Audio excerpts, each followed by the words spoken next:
Hello, hello, hello. How's it going? Hi. Just trying to figure all of this stuff out here. And so, can you hear me okay? Yeah, it sounds like you can hear me. Hello, hello. Hi there. For some reason, my camera's not working. You can't see me, can you? You know what? I turned off the camera function on here. Okay, perfect. Just because of HIPAA privacy issues.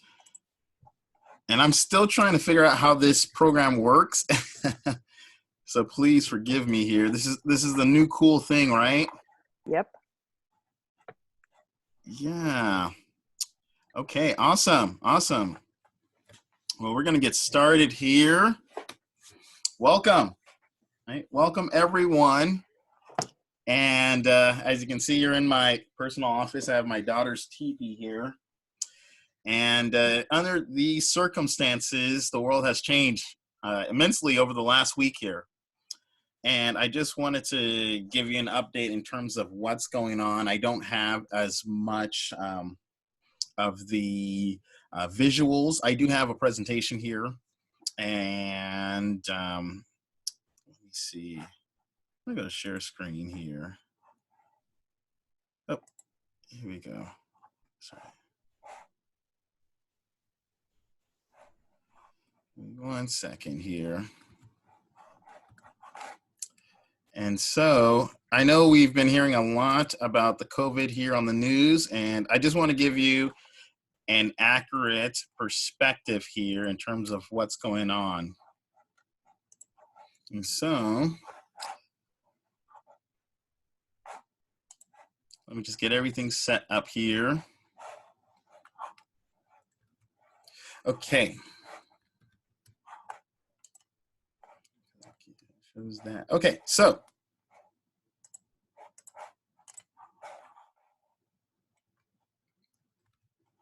hopefully you can see my screen here. We're going to be using a combination of things, of the web and a little PowerPoint here. So this is our coronavirus update here. So where are we at? As of today, we're looking at 332 cases, 332,000 cases worldwide, right? And if you look at the number of deaths here, this is significant because, you know, we hear that this virus or form of influenza has maybe a 3% mortality rate, right? And that's not necessarily the case. If you do the math, right, dividing the number of deaths by confirmed cases, right, and then we'll come back to here, that's just here in the United States, you will see that we have a 4.3% mortality rate, just based on the calculations that I've been doing, right? As many of you are aware, right, this is a combination of patients from multiple areas, right? And I want to point out, as you're aware and as you're coming in for treatment, that you know, we're on the holistic end of things, right? We're on the integrative medicine side. So I'm gonna try to switch screens here because I want to pull up here. Can you see my screen okay?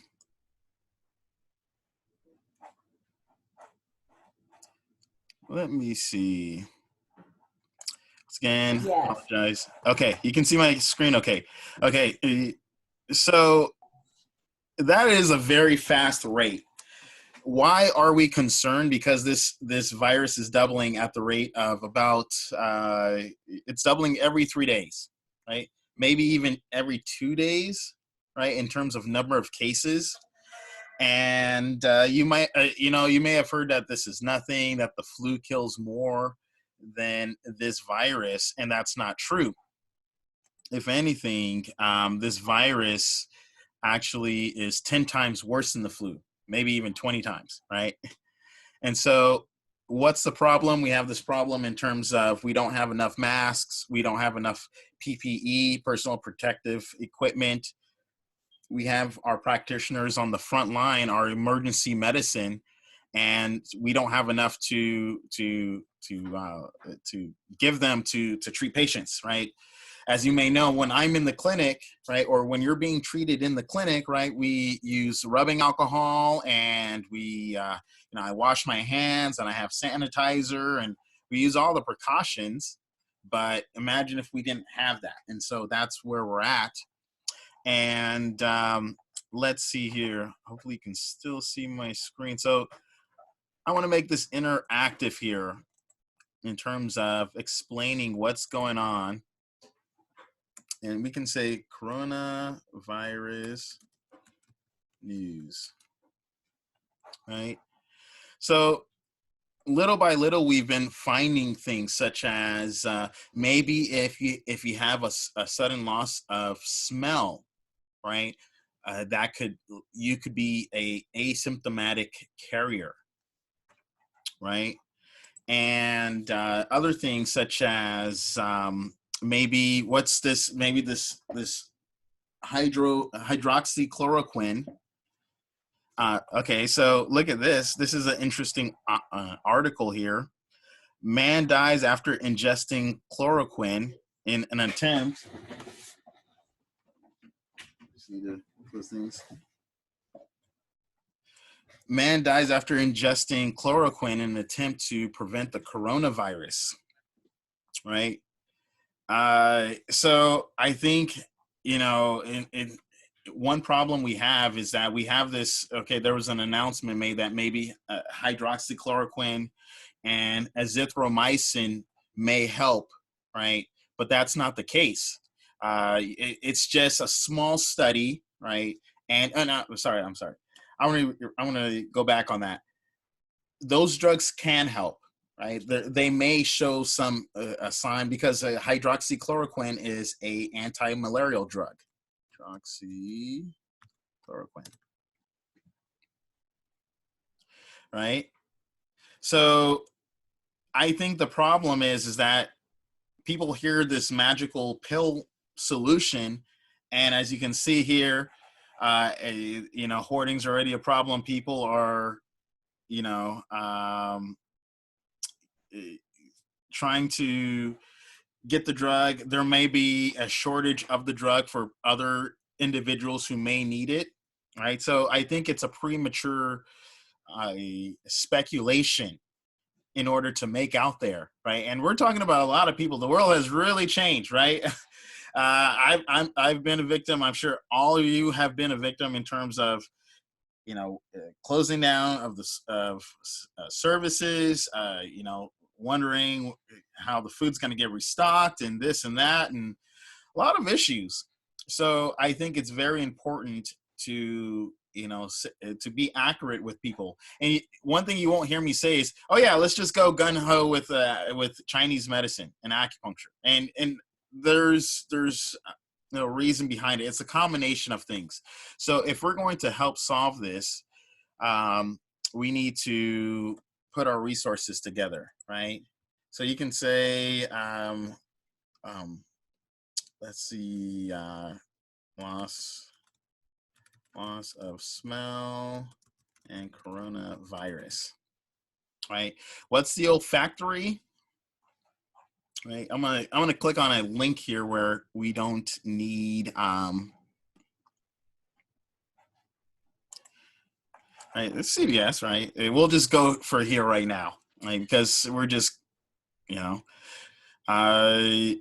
So, the thing is that what happens, right? NBA star said he lost his sense of smell, right? This information actually came out from the UK, I believe, out of the UK or Australia, one of those areas. And insomnia, right? As you can see, a loss of smell. I just want to go over this real quick. So what Excuse me, happens? Carlo. Excuse me, Carlo, it's Jude, and I can't see what you're seeing. I still have the same first screen. You still have the same first screen. Okay, give me one sec here. Thank you. Thanks. How about right now? Yes. Okay, so here, we're just finding out this information about this virus living in the nose, right, or affecting the nasal passages. And I want to just let you all know that you kind of have to be ahead of the curve, right? First, it's kind of like we're cleaning and making sure our surfaces are taken care of, which is great. Making sure we're washing our hands, even washing our hands every 20 minutes. And taking those precautions, and then we find out more that it's airborne, and then we find out that maybe the nasal passages may be affected. And the reason I'm bringing this up is that maybe it follows this traditional route in terms of what it seems like in most patients. It starts in the nose and then goes down to the throat and then goes down to the lower respiratory tract. Right? Why is this virus different than the flu? Because it affects both upper and lower respiratory systems. So let's see, upper and lower respiratory coronavirus. And, right, don't just trust what I say, right? So according to WebMD and a couple other sources, and we'll look here, right? It can affect your upper respiratory tract, right?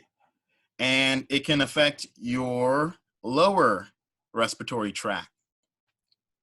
It says most coronaviruses aren't dangerous, except this one, right? So what does that mean? Why is that important? Because if this affects your lower respiratory tract here, let me make sure we're seeing the same screen here. Okay, so if it affects your lower respiratory tract, what does that mean? That means it can cause a pneumonia.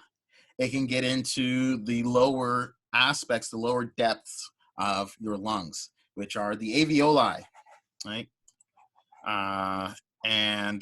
So your lungs are like a tree. And as an acupuncturist, once again, getting into traditional Chinese medicine, we have to do a year of cadaver lab, right? So I've actually felt a real life lung, right? And feels like a sponge. I know it kind of might be a little too much information, but that's our lungs are like a sponge and they take in that air, right? But what happens is these patients get into acute respiratory distress, right? So their lungs start filling up with fluid, and it's caused by inflammation, the inflammatory process, which I've heard. I may have said this before, but inflammation can be a killer, right? And affects a lot of other conditions, not just the coronavirus. So why is this important? Because you may have heard, of maybe people trying to take some supplements or ibuprofen, right? And that's not recommended because you get into something called a cytokine storm. Right? Cytokine storm. And a cytokine storm is when your immune system kind of goes haywire. And that goes in, and that brings me to the last portion of what I wanted to talk about, which is what are we going to do, right? And hopefully this will load up soon. Make sure that we're all still on the same page here. So what does this do? Give me one second here. I think it's, okay. Awesome. Here. Make sure we're all on the same page here. Okay. Can you see my screen? Okay. Yes. So with that, the cytokine storm is an overproduction of immune cells and their activating compounds, cytokines, which in flu infection is often associated with a surge of activated immune cells to the lungs, right? You know, we have this idea that more is better, and that's not necessarily the case, right? So what is immunomodulation, right? Immunomodulation, and I saved this page here, so I wanted to make sure you can see that. Immunomodulation is pretty much regulating the immune system. It's making sure that your immune system is not hypofunctioning, or hyperfunctioning. If it's hypofunctioning, right, or if you're, the word slipped me here. If you're immunocompromised, right, then your immune system is on the hypo end, right? Meaning if you don't have enough white blood cells or whatever the case may be to fight the infection, you're more likely to get infected. Your immune system can be overreactive too. We just don't talk about it as much, right? What is what's an allergy? An allergy is an overreaction of your immune system. Same thing as the coronavirus, right? Except the coronavirus is much more worse. It leads you into what we call a cytokine storm, right? But when you have more, when you have an overproduction of what they call immunoglobulin E, IgE, and allergies. So if you have an allergy, your immune system overreacts to an allergen by producing antibodies called immunoglobulin, right? IgE, right? And we have A, B, C, D, and I don't remember each specific function for each immunoglobulin. But I wanted to point, this is probably the most important because it has to deal with the allergies. And then this is the reason why you take an antihistamine, right? So it's kind of like, well, if you can do this for, your allergies, why can't you do this for the coronavirus? And that's a good question. We haven't gotten there yet. I think there's much more research that needs to be done, at least on the Western end of things, right? And so this is where immunomodulation becomes important, right? Because, make sure we're on the same screen here. So what is acupuncture doing? Right? Is acupuncture doing the same thing? Is it an immunomodulator? Right? Immunomodulator, is it? Yes.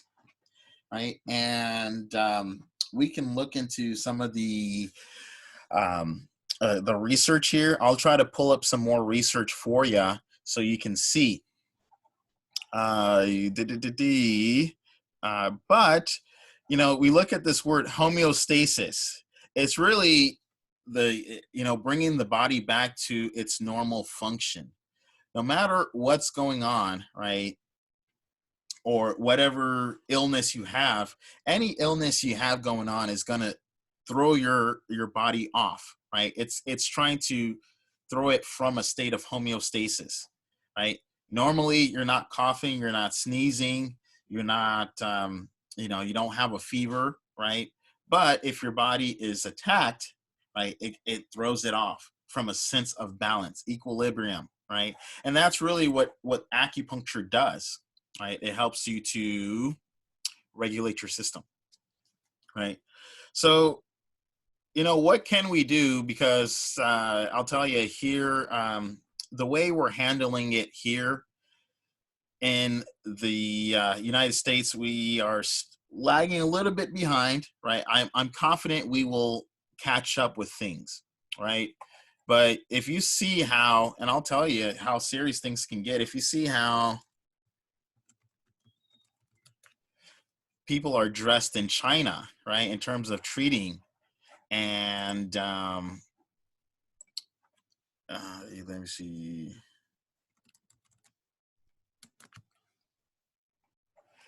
You know, someone made a good point that if you're not dressed, let me make sure this is A-okay. Let me share my screen here. Okay. And so if you're not dressed like this, you see how all the healthcare providers are dressed? This is how our nurses, our nurses, our medical doctors, anyone on staff should be dressed when dealing with COVID-19 patients. We are not dressed like this, right? We're providers are having to reuse masks and things of that nature, right? And I know a lot, it angers a lot of people, but even if getting on call to treat patients, which I am looking at seeing what I can do. You know, there's a little bit of logistics in terms of being able to treat in the hospital setting, but the time actually may come where we do that. And as an so for acupuncture, we are considered an essential service, at least here in California. And let me see, I'll put it back on me here. We are considered an essential service. Sorry, still trying to figure out how to run this service, run this program. So, but as most acupuncturists have done, we've closed down our clinics to slow down the spread, right? Here in California, eventually, I think because we don't want our medical system to become overloaded, we're going to have to help support our emergency care, right? So I am seeing patients on an emergency a medical necessity basis here in South Pasadena and in Burbank. And, you know, so the main thing is that, like, for instance, dentists, like if you have a toothache or if you need antibiotics, we don't want you running to the emergency room. If you're getting treatment and the treatment's been helping in terms of keeping things regulated, keeping your body healthy, right? You know, we don't want, preventing your condition from worsening. We don't want that to happen, right? So we want to make sure that we're still providing care as needed. And so what can we do from the traditional Chinese medicine side? I just want to point out there is no cure for the coronavirus, but according to the World Health Organization, and I'll try to pull that up here. For some reason, this doesn't want to go away here. Okay, one sec here. Okay, I'm trying to get that down. Okay, awesome. Okay, so, so can traditional Chinese medicine and herbs help? One thing that I'll point out is that you'll hear a lot about in China how they were able to lock things down and they were able to implement a authoritarian type state within the Wuhan province, right? Within that area. You know, one thing you don't hear is how traditional Chinese medicine has been used. And they're just, I don't want to say their claims, but even the health minister in that area has said that patients, up to 85% of patients have recovered using traditional Chinese medicine. And I think that's a major reason why we're seeing so much of the death rate in Italy, right? I don't want to bring up anything bad, but if you look at Italy, you just have to type in Italy, right? And you know, unfortunately it's unfortunate, right? So what is this? This was 2 hours ago. 63,000 cases and 6,700 6,077 deaths, right? So, and people are still recovering, right? Very sad, very sad. So we want to use everything we have in our arsenal. And part of that is using traditional Chinese medicine. Now you see a couple herbs in here.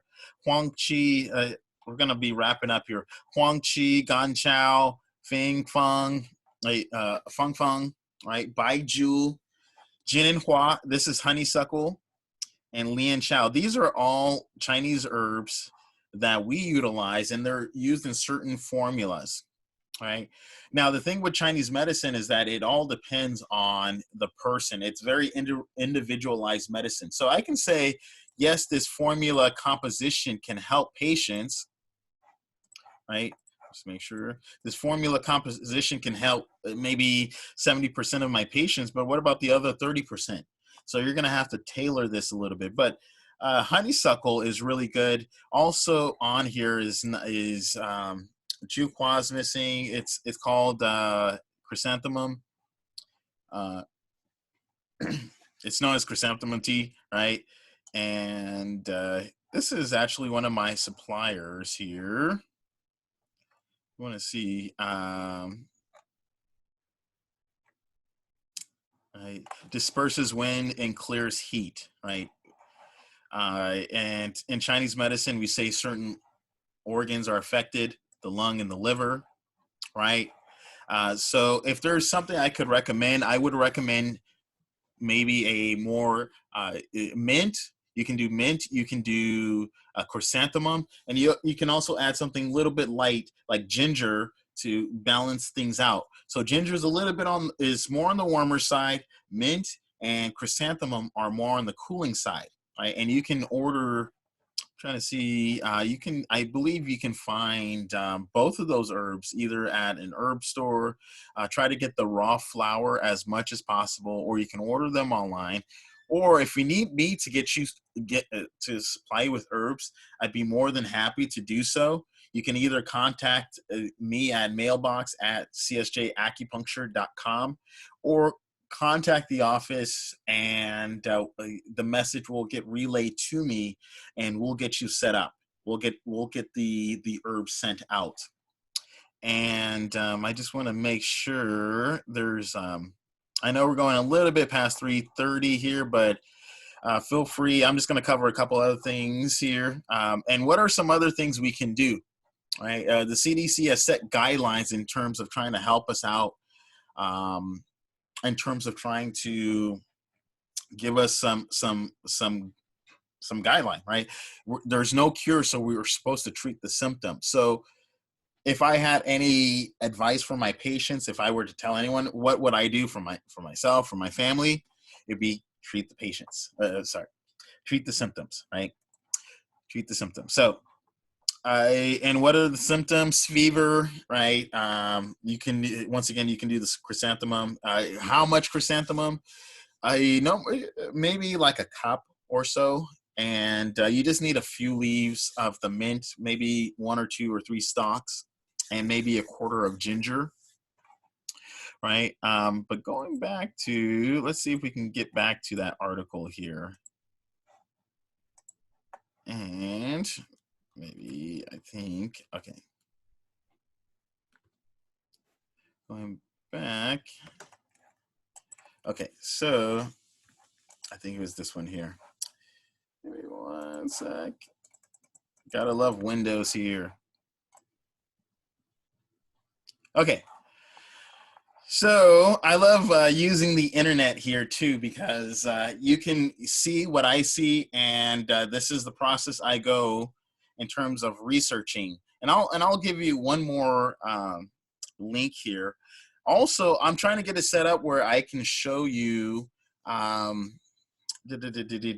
I can actually do telemedicine, right? So if you have any issues, I can take a look at your tongue, and even though I can't check your pulse, I can look at your symptoms and your tongue and at least give you some better direction in terms of what's going on. And, you know, it's, I think, you have some couple things.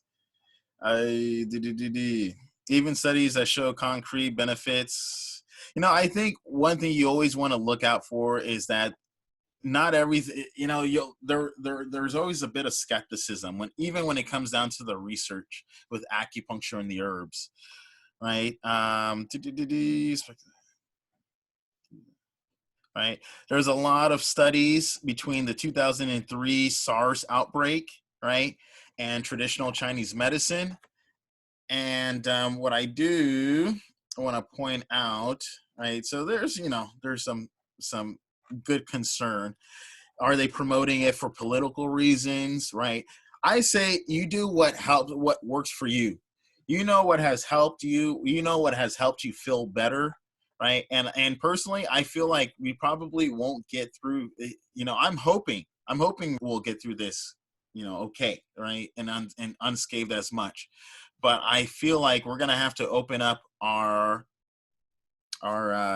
maybe open up our resources, right, and open up our thinking, right, and invite everyone who's practicing on this to join into the fight, because we need we need areas of expertise from all different angles, right? And so to answer your question, are they using traditional Chinese medicine in China to help treat? Yes. And there's even a page I wanted to go back to. Here, we can even type, I'm going to wrap this up in just a few minutes here, in just 1 minute. Traditional Chinese medicine and coronavirus. Also, things such as ibuprofen. They say don't take ibuprofen. That is correct. The reports are coming out. And I will also post this up in case you need a copy. If you want to go back and listen to this, listen to the things that I mentioned, you are more than welcome to. And then as I'll try to push some updates. And what you can do is, so there's a couple things.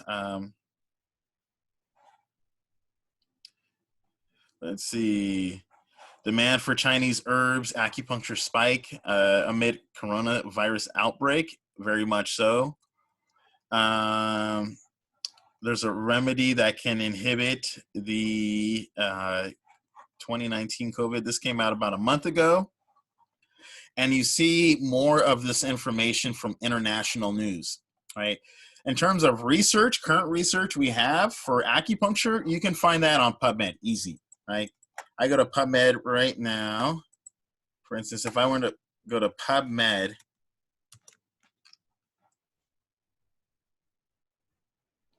and type in acupuncture,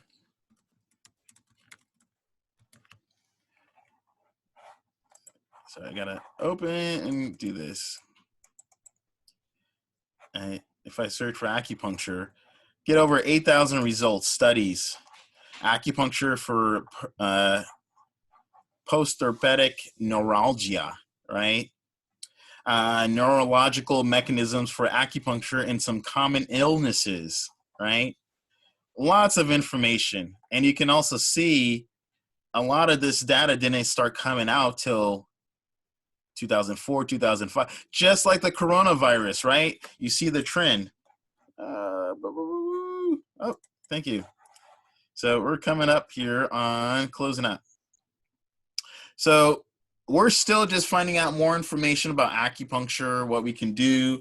I posted something on my Facebook about certain oils you can use: tea tree oil and oil of oregano and eucalyptus oil are three oils I think are very good to have around. Mix it with rubbing alcohol, 70% isopropyl, and a little bit of vinegar, or just as itself, and just spray and leave on, and that's totally a-okay. But just want to show you, that all the stuff that's coming out is just coming out, and it's going to take some time before we figure out what's going on. So for instance, I've seen this one. So honeysuckle, right, made from a blend of honeysuckle, right?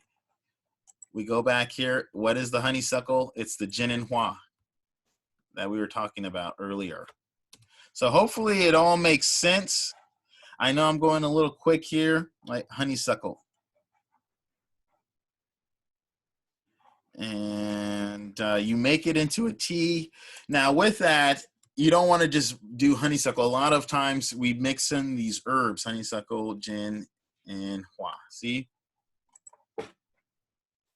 So we'll try to do we'll do another webinar here on, I want to say Wednesday, and we'll cover more herbs that you can use in order. Honeysuckle you can mix with chrysanthemum, or you can mix with mint, or you can mix it with ginger, and you can take it, right? And you can start, you want to start taking it if you start having symptoms or something like that, right?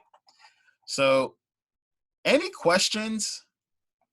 Any questions on my end in terms of what you've seen or what's going on? I have a question, Carlo. Yes. Carlo with Jude. Hi. Hey, Judith. So, okay, so instead of ibuprofen, what do we take? Tylenol, plain old-fashioned bare aspirin, what? You can take Tylenol. Tylenol is A-okay, right? And they haven't had any issues with that. And that's just on the, I know I'm not spelling it right here, virus. So that's what it is here. So looking at some of these things. Baltimore Sun, Tylenol soup can treat symptoms of coronavirus. So according to the World Health Organization, and from what I've read before, they recommend Tylenol and not any of the NSAIDs, ibuprofen, Advil, none of that. Now, for that aspect, you can also, you can also do hot teas, right? A fever is your body trying to fight off the infection, right? So you're going to need lots of rest. If you feel like you need to use Tylenol, you can do that. There's also a supplement called Chestol that is used for cough, right, which can be good if you have phlegm. Let me see. You can use some certain points. For instance, let me see. That Li4 point, Li4 acupuncture point. If you do massage on this point, it really helps. So we'll check out what UCLA has to say about Li4. And this is probably a point that I've done a lot clinically, right? And may have used this point, but if you press on this area of your hand, right, this point is good for clearing the heat, right? Anything good for above the neck, right? So if you have a headache, you can use this point, right? If you have a fever, you can use this point, right? And really, going back to, I would say the easiest herb to get right now is probably mint, right? Mint and ginger. Chrysanthemum, that's a little bit harder, right? And the honeysuckle, that might be a little bit harder to get. You might have to order online, but try those two. Hi, Carlo. It's Keely. Oh, hey, Peely, how you doing? I'm good. So I just tried pushing on that point, and it's really painful. Does this connect to the lower back or the left side or anything like that? It does. If anything, it's all based on how the meridian travels. So this meridian, this is what we call Li4, stands for large intestine, right? So it does more for the head. It also does something for other areas, right?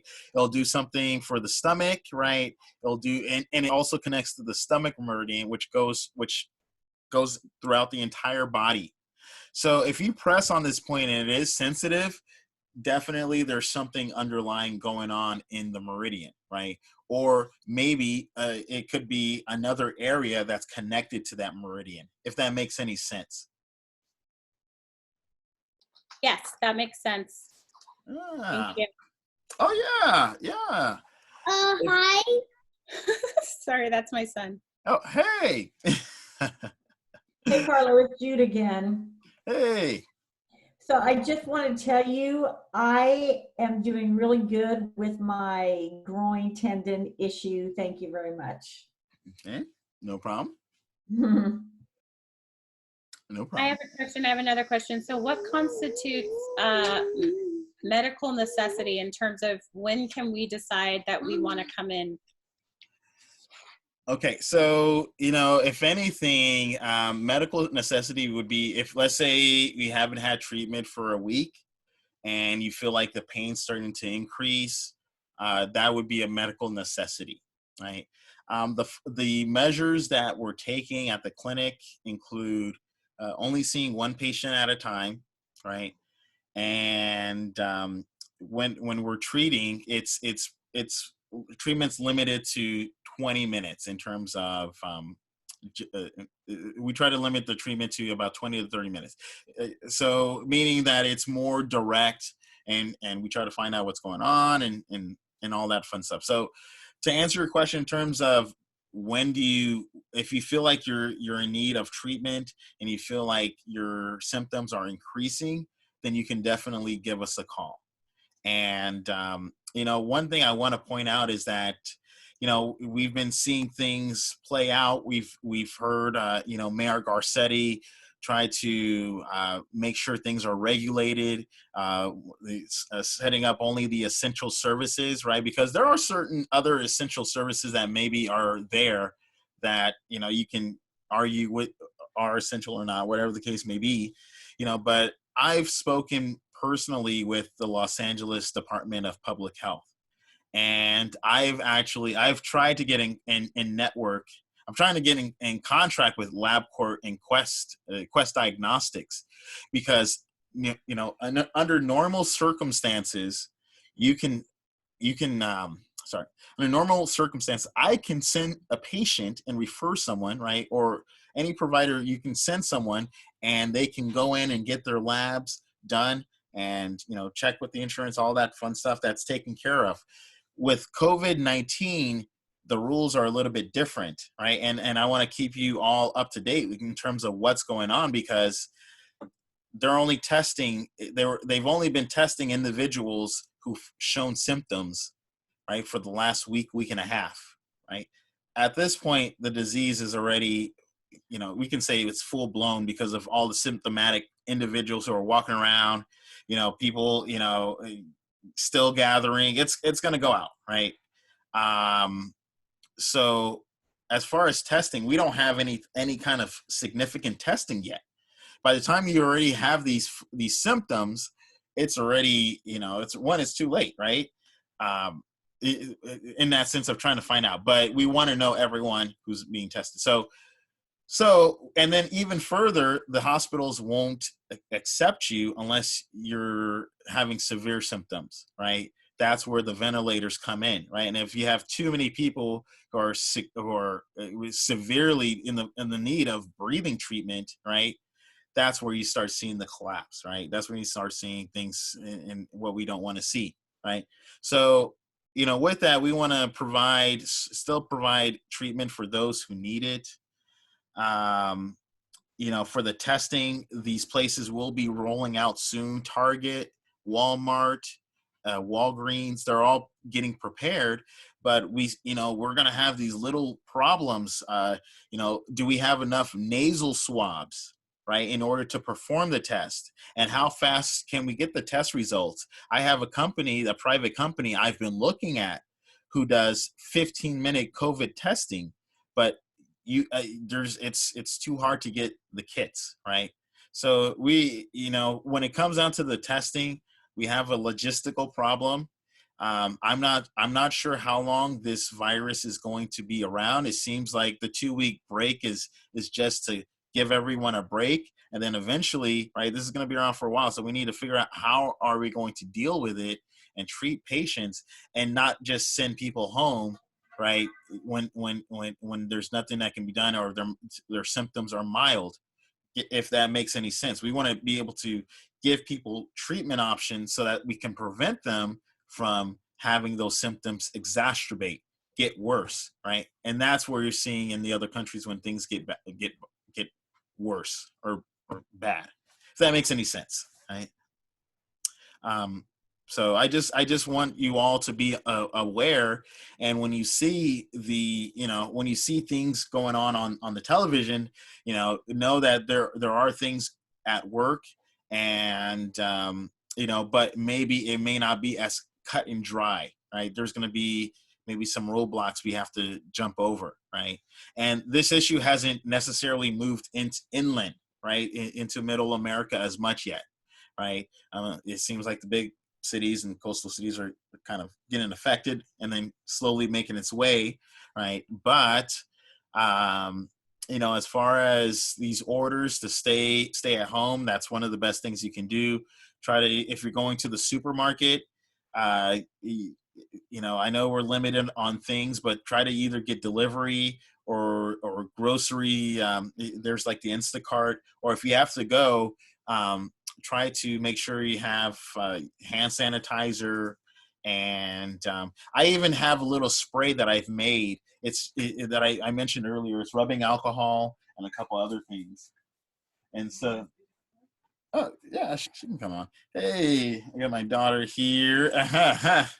Just want to say, everybody say hi to Esperanza. Hey, baby girl. And so she can join us. So, I think the important thing is trying to make sure that we're all taken care of. We all have families and loved ones, and we want to make sure we're all taken care of. And if you have any questions, you can always reach me at my email, or I left a direct line number on the email that I sent out. It's an 818 number. It goes directly to my cell. You can send text messages if you like, and I'll try to get back to you as soon as I can. And, I think the main thing is really just providing you options. And if you do get sick, also let me know. If you want to go through the LA Department of Health, you can go as long as a provider can send you a form, right? Since there's a form that you have to fill out called a PUI. It's a person under investigation. And that form, PUI form, that form you can use in order to get testing at LA Department of Health, right? So, if that's something that you need, please let me know, and I'd be more than happy to give you something so you can take, right? And I know some of your majority of your primary care providers might be doing telemedicine, and just to show you, this is the form here, right? But if you can't get a hold of them or whatever the case may be, I can try to help you on that end. So.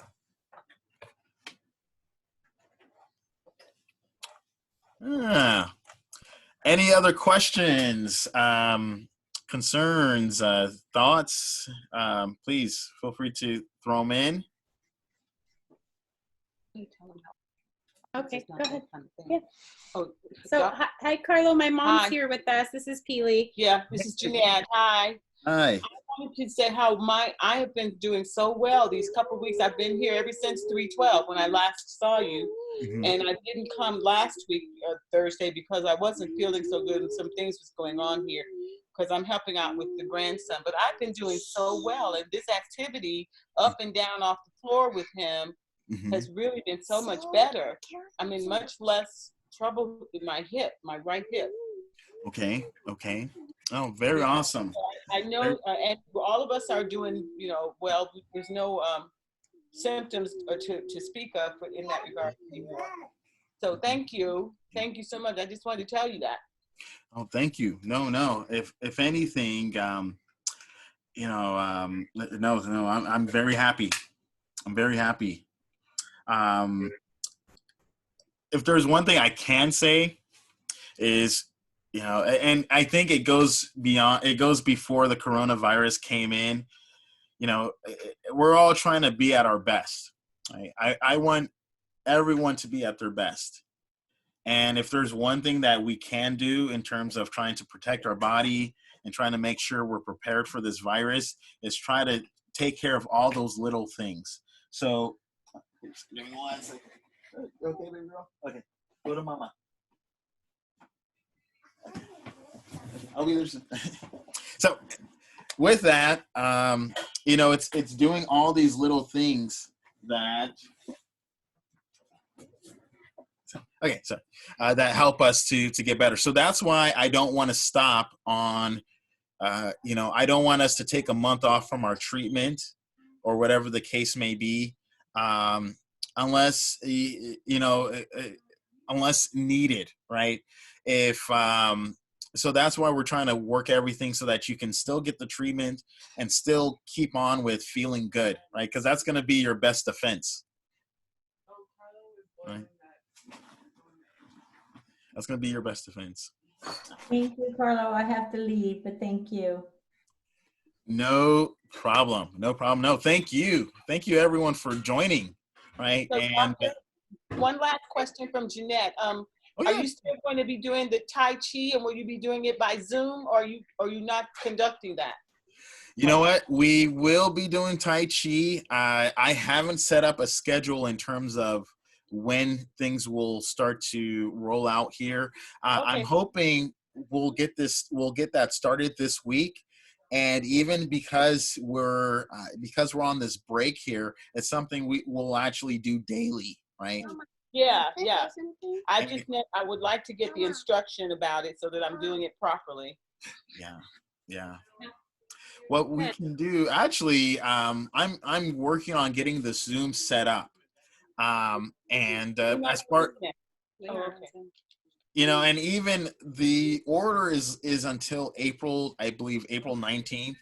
So even once the order is lifted, we will resume class, and you know, even having that tai Chi class at that time, you know, we'll still maintain the 6-foot rule, and you can do things that you know, you can do things and still be safe, right? Right. So at least for the live class, we're gonna push that until April, but I'll send out an email and let you know when we'll start this week. We'll actually probably most likely start either tomorrow or Wednesday.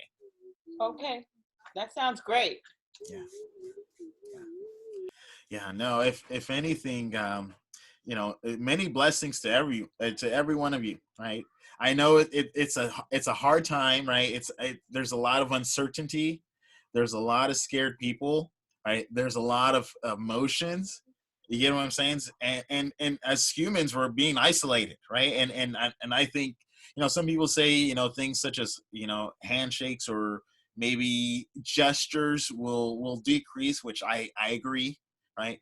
But I think, you know, we're as humans, we're always, you know, there's certain things that won't go away, right? And that's the need to be human, right? And anything that helps us to be better at doing that, you know, let's do it. Let's do it.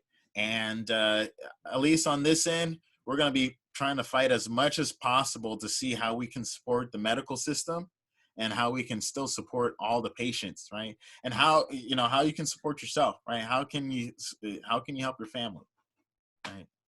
So with that, I'll go ahead and end here.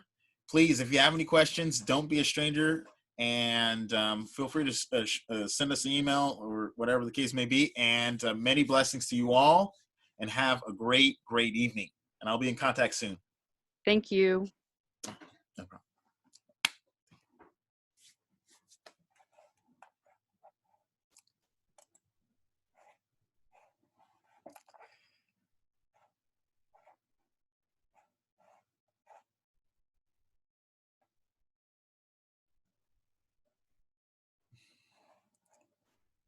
Let me see. How do I end the meeting here? Let me see.